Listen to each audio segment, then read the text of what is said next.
insan ini dalam rangka bisa datang bersama. Mudah-mudahan kita selalu tetap istiqomah sampai malam ketika perlu kita tetap masih melaksanakan kewajiban ini. Mudah-mudahan tidak amin ya rabbal alamin. Salawat dan salam kepada Nabi besar Muhammad SAW yang merupakan Nabi yang agung, suri tauladan bagi kita semua. Mudah-mudahan kita selalu tetap bersalawat kepada dia dan kita juga akan mendapatkan sahabat yang benar nanti dan akan menjadi hamba-hamba Allah juga yang dekat sama dengan Rasul. Karena Rasulullah SAW mengatakan bahwa siapa di antara umatku yang paling banyak bersalawat kepadaku, maka dia di akhirat akan bersama. Jamaah masjid insan yang saya hormati, perkenankan saya sejenak mengisi waktu kosong ini dalam niat wali wala ayat sampaikan wala satu ayat dan sekadar untuk saling mengingatkan. Dalam sebuah hadis saya akan menyampaikan sebuah hadis yang berasal dari Ibu Abbas radhiyallahu anhu. Dikatakan bahwa ada 4 golongan manusia yang dididikan oleh surga. Nabi Muhammad SAW telah bersabda yang artinya surga merindukan 4 golongan.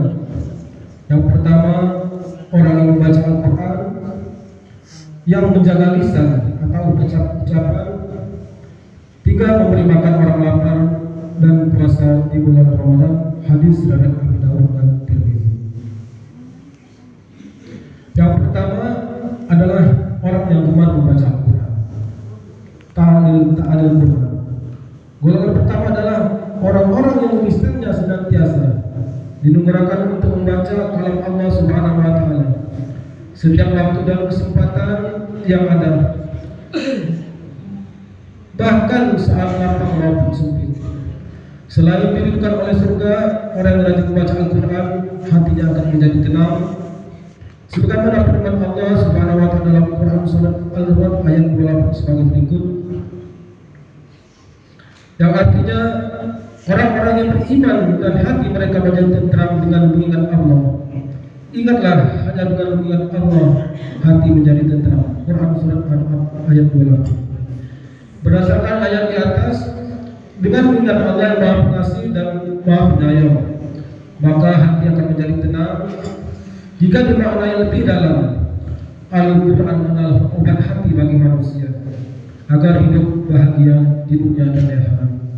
Sebagaimana firman Allah dalam surat Al-Isra ayat 82 sebagai berikut, yang artinya, dan kami turunkan dari Al-Quran suatu yang menjadi penawar dan rahmat bagi orang-orang yang beriman, dan Al-Quran itu tidaklah menambah kepada orang yang zalim selain kerugian. Quran surah Al-Isra ayat 22. Yang kedua, orang-orang yang diridhokan surga, orang yang selalu menjaga lisannya dari perkataan kotor, mencaci maki dan menghujat. Wahafizis lisan. Golongan kedua ini termasuk orang-orang yang beriman. Disebutkan dalam sebuah hadis Nabi SAW yang berasal dari Abi Hurairah radhiyallahu anhu, Rasulullah SAW bersabda, barang siapa yang beriman kepada Allah dan hari akhir, hendaklah dia berkata yang baik atau diam. Barang siapa beriman kepada Allah dan hari akhir, menghormati tetangganya. Dan barang siapa beriman kepada Allah dan hari akhir, maka hendaklah ia memuliakan tamunya. Hadis riwayat Bukhari dan Muslim. Imam Ghazali dalam kitabnya Ihya Ulumuddin menjelaskan ada 14 macam bahaya lidah. Salah satunya adalah perkataan yang tidak bermanfaat yang dapat membuat hati kasar. Memang dalam sebuah hadis firman Allah juga mengatakan, belum sempurna iman seseorang apabila dia pun bisa mencintai orang lain itu seperti mencintai dirinya sendiri. Maka sangat dianjurkan, berarti kita apabila ingin termasuk orang-orang yang beriman, maka kita tentu harus melihat orang lain, menganggap orang lain bahwa bagaimana kita mencintai seperti kita mencintai diri kita sendiri. Tidak ada kata benci, tidak ada kata hujat terhadap saudara-saudara kita sesama Yang ketiga, golongan orang yang akan dirindukan oleh surga adalah orang yang memberi makan terhadap orang-orang yang kelaparan. Wa mu'minul ji'an. Golongan ketiga adalah orang yang senantiasa membantu orang yang membutuhkan. Allah Subhanahu wa taala akan membalas kebaikan yang dilakukan oleh hamba-Nya. Bahkan kelak di hari kiamat Allah Subhanahu wa taala akan memberikan makan dari buah-buahan surga.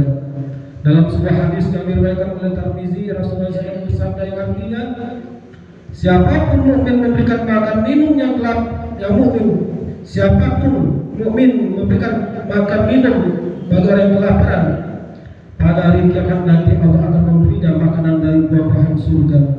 Siapapun mukmin yang memberi minum mukmin yang kehausan, pada hari kiamat nanti Allah akan memberinya minum dari minuman surga. Siapapun mukmin memberikan pakaian mukmin lainnya supaya tidak telanjang, pada hari kiamat nanti Allah akan memberinya pakaian dari perhiasan surga. Riwayat hadis Tirmizi. Golongan keempat, orang-orang yang dirindukan surga, orang yang berpuasa di bulan Ramadan, wasaimin fi sahri Ramadan. Golongan keempat adalah orang yang senantiasa menjalankan ibadah puasa di bulan suci Ramadan serta menjaga nilai-nilai puasa di pada siang hari yang akan membuat ibadah puasa tidak ada. Maka bersyukurlah bagi mereka yang senantiasa melaksanakan puasa Ramadan, kehadiran mereka dirindukan surga. Allah Subhanahu wa taala juga telah menyediakan pintu surga bagi orang-orang yang melaksanakan ibadah puasa. Sebagaimana dijelaskan dalam sebuah hadis yang berasal dari sahabat Allah, Rasulullah SAW bersabda, sesungguhnya di surga ada pintu yang dinamakan Ar-Rayyan. Orang-orang yang berpuasa di hari kiamat masuk dari pintu itu. Tidak dibolehkan seorang pun memasukinya selain mereka.